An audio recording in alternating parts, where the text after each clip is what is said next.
इस कहानी की शुरुआत एक पहाड़ी गांव से होती है। यहाँ 3 लोग एक खेत में काम कर रहे थे। इनका नाम जैक, एमी और कैट है। कैट एक विधवा महिला थी और एमी उसकी इकलौती बेटी, और जैक उसी के पड़ोस में रहता था, इसलिए अक्सर आकर कैट की मदद कर दिया करता था। धीरे धीरे कैट और जैक के बीच में नजदीकियां बढ़ने लगी और अब दोनों एक दूसरे के काफी करीब हो गए थे, और ये बात एमी भी जानती थी।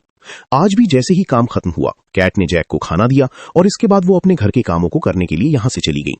कैट की जाते ही एमी ने मौका पाकर जैक के साथ छेड़खानी शुरू कर दी। वो जैक को सिड्यूस करना चाहती थी ताकि जैक उसकी तरफ आकर्षित हो जाए, क्योंकि एमी भी अब जैक को पसंद करने लगी थी और अब वो जैक के साथ में इंटीमेट होना चाहती है। उसकी बार बार कोशिशों के बाद जैक भी उत्तेजित हो जाता है, लेकिन फिर अचानक कुछ सोचकर वो ठहर जाता है। जैक की उम्र लगभग 50 साल की थी, जबकि एमी की उम्र करीब 20 साल। जैक उसके साथ आगे नहीं बढ़ना चाहता था, क्योंकि दोनों की उम्र में बहुत अंतर था। जैक के मना करने के बाद एमी अपने घर में लौटती है। यहाँ पर हम लोग ये देखते हैं, कैट खेती बाड़ी के अलावा सिलाई का काम भी करती है। वो एमी से कहती है, तुम पहले फ्रेश हो जाओ, फिर हम लोग साथ में खाना खाएंगे। अब ये लोग खाना खाने के बाद दोनों माँ बेटी एक ही पलंग में जाकर सो जाती हैं। अगली सुबह बारिश हो रही थी। कैट अपने घर में बैठकर सिलाई का काम कर रही होती है और एमी उसके पास बैठी थी। काम के बीच में कैट एमी से कहती है कि बारिश के मौसम में प्यार करने का अलग ही आनंद आता है। कैट की बात सुनती ही एमी फुर्ती से जैक के घर पहुंच जाती है, क्योंकि उसे तो जैक के साथ में प्यार करना था। जैक जैसे ही उसे अपने घर में देखता है, वो उससे पूछता है, क्या तुमने अपनी माँ को बता दिया कि तुम यहाँ आ रही हो? एमी जवाब देती है कि उसने अपनी माँ से बाथरूम जाने का बहाना बनाया। ये सुनकर जैक उसे वापस जाने के लिए कहता है। एमी चाहती थी कि जैक उससे प्यार करे, लेकिन जब जैक उसकी ओर ध्यान नहीं देता तो वो चुपके से वहां चली जाती है। अगले दिन कैट, एमी और जैक खेत में काम कर रहे थे। एमी का ध्यान काम पर नहीं था और वो उदास दिख रही थी। उसे इस हाल में देखकर कैट उसके पास आती है और पूछती है, तुम्हें क्या हुआ है? एमी झूठ बोलती है कि उसका मन काम में नहीं लग रहा। ये सुनकर कैट उसे अपने काम में ध्यान देने के लिए समझाती है। कुछ देर के बाद एमी घास जमा कर रही थी और जैक उसकी मदद कर रहा था। यहाँ पर एमी जानबूझकर अपनी टांगों को दिखाती है, जिसे देखकर जैक उत्तेजित हो जाता है। उधर कैट अपने घर के काम में व्यस्त थी। इधर जैक एमी के पास में आने लगा और वो उसके पास आकर उसके शरीर को सहलाने लगा, लेकिन कुछ करने से पहले वो रुक जाता है और वहां से जाने लगता है। तब एमी भी उसके पीछे पीछे जाती है, क्योंकि वो जैक से शादी करना चाहती थी, मगर जैक किसी से शादी करने का मूड में नहीं था। इसके कुछ दिनों के बाद में एमी एक घर में जाती है। ये घर लियाम नाम के लड़के का होता है। एमी यहाँ पर लियाम की माँ क्लियर से मिलने के लिए आई थी, ताकि कैट की सिलाई के सामान को बेच सके। कैट जो भी सिलाई का सामान तैयार करती थी, वो क्लियर को बेचा जाता था। लियाम की नजरें पूरी तरह एमी पर थीं, लेकिन एमी उसे एक बार भी नहीं देखती और सामान बेचकर वहां चली जाती है। अगले दिन फिर से तीनों खेत में काम कर रहे थे। कैट ने अपना पूरा काम कर लिया था और इसके बाद वो घर के काम करने के लिए चली गई।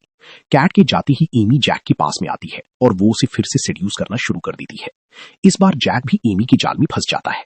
इसके बाद वो एमी के साथ में खेतों में खुले आसमान के नीचे इंटीमेट हो जाता है। अब दोनों के बीच में एक नाजायज रिश्ता शुरू हो गया था। अब दिन में जब भी जैक को मौका मिलता, वो एमी के साथ में रोमांटिक पल गुजारता था और रात में कैट के साथ फिर से वही सब दोहराता था। जैक दोनों को बिना किसी भेदभाव के बराबर प्यार दे रहा था। जैक की किस्मत मानो चमक उठी, क्योंकि वो दोनों माँ बेटी के साथ में एक साथ आनंद ले रहा था। कुछ दिनों के बाद में कैट के घर में एक सैम आता है। नाम का आदमी आता है, जिसकी उम्र लगभग 60 साल थी। सैम की पहली पत्नी कई सालों पहले गुजर चुकी थी और अब वो कैट के साथ में शादी करना चाहता था, इसलिए वो कैट के पास प्रस्ताव लेकर आया था। कैट उसकी बातों को सुनकर सोचने के लिए कुछ समय मांगती है। इसके बाद सैम वहां से जाता है। धीरे धीरे दिन बीतने लगा। एमी अब दिन भर जैक के साथ में समय गुजारती थी और कैट को इस बात की भनक तक नहीं थी। कैट ने सपने में भी ये नहीं सोचा होगा कि उसके पीठ पीछे क्या क्या हो रहा है। 1 महीने के बाद सैम फिर से कैट के पास में आता है, ताकि वो उसका जवाब सुन सके। कैट सैम से साफ कह देती है, हमारी उम्र में बहुत फर्क है, इसलिए मैं तुमसे शादी नहीं कर सकती। कैट की ना सुनकर सैम उदास हो जाता है, लेकिन वो कुछ कर भी नहीं सकता था। इसके बाद वो उदास चेहरे को लेकर यहां से जाता है। इसके अगले दिन कैट और एमी खेतों का काम करने के लिए जैक को बुलाने के लिए उसके घर में जाते हैं, लेकिन जैक वहां नहीं मिलता। वो बिना बताए कहीं चला गया था। इस कारण दोनों माँ भी निराश हो जाती हैं। फिर भी उन्हें ऐसा लगता है कि शायद जैक कोई जरूरी काम से गया होगा और जल्दी ही वापस आ जाएगा। लेकिन कई दिन बीत जाते हैं और जैक घर नहीं लौटता। एक रात कैट एमी को नहला रही थी, तभी उसकी नजर एमी के बढ़े हुए पेट पर पड़ती है। कैट चौंक जाती है और वो समझ जाती है कि एमी प्रेग्नेंट है। वो एमी से पूछती है, ये सब कैसे हुआ? पहले तो एमी कुछ नहीं बोलती, लेकिन कैट के बार बार पूछने पर वो कह देती है कि मैंने जैक के साथ में ये सब किया है। ये सुनकर कैट समझ जाती है कि जैक ने घर क्यों छोड़ा। जैक कैट का भी प्रेमी था, इसलिए कैट को खुद पर भी बहुत गुस्सा आता है कि उसने एक ऐसे नीच इंसान से प्यार किया और उसने उस आदमी पर भरोसा किया। इसके अगले दिन कैट खेत में काम कर रही थी, जबकि एमी लियाम के साथ में वहीं पर बैठी थी। कैट जैसे ही अपने काम को खत्म करती है, इसके बाद वो अपने घर के कामों को करने के लिए यहां से जाती है, जबकि एमी यहीं पर लियाम के साथ में होती है। लियाम लंबे समय से एमी को पसंद करता था, इसलिए वो उससे मिलने के लिए आया था। एमी जब भी लियाम के घर में कैट की सिली हुई कपड़ों को देने के लिए जाती थी, तब लियाम एमी को देखकर उससे शादी करने का ख्वाब देखता था। क्योंकि कैट लियाम को पहले से जानती थी, इसलिए उसे उस पर भरोसा था। लेकिन कैट के जाने के बाद एमी और लियाम घास वाले कमरे में जाती हैं। लियाम यहाँ पर एमी के साथ में कुछ रोमांटिक पल बिताना चाहता था, लेकिन जैसे ही उसकी नजर एमी के बढ़ी हुई पीठ पर पड़ती है, वो भी समझ जाता है एमी प्रेग्नेंट है। वो एमी से इसके बारे में पूछता है, मगर एमी उसे कुछ नहीं बताती। तब गुस्से में आकर लियाम कहता है, मैं तुमसे शादी करना चाहता था, लेकिन अब ये मुमकिन नहीं, और इस गांव का कोई भी लड़का तुमसे शादी नहीं करेगा। लियाम के गुस्से को देखकर एमी डर जाती है और वहां से जल्दी से निकलती है। इसके बाद वो भागते भागते सीधे सैम के घर में जाती है, जो कि उसकी मां से शादी करना चाहता था। एमी को अपने घर में देखकर सैम हैरान रह जाता है। बाहर बारिश हो रही थी। एमी बारिश की वजह से भीग चुकी थी। सैम उसे शांत करने की कोशिश करता है।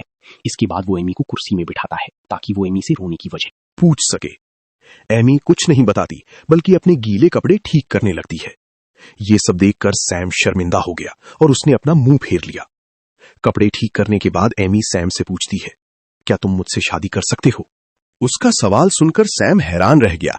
खुद को संभालते हुए वो कहता है, हमारी उम्र में बहुत फर्क है। सैम की बात को सुनकर एमी उसे सिड्यूस करने लगती है ताकि सैम एमी के साथ इंटीमेट हो जाए और इसके बाद वो उससे शादी कर ले। लेकिन सैम जल्दी ही उसे रोकता है। एमी का बढ़ा हुआ पेट को देखकर वो भी सारा कुछ समझ जाता है कि एमी उसके पास क्यों आई है। इसके बाद वो एमी से शादी करने के लिए मना कर देता है और फिर उसे खाना पीना खिलाकर यहां से विदा करता है। कुछ देर के बाद जब एमी घर लौटती है, तब कैट उससे बाहर इतनी देर रहने की वजह पूछती है। एमी सब कुछ बता देती है कि गांव का कोई भी लड़का मुझसे शादी करना नहीं चाहता है, इसलिए मैं सैम के पास में गई थी ताकि वो मुझसे शादी कर ले। एमी की बात सुनकर कैट उदास हो जाती है।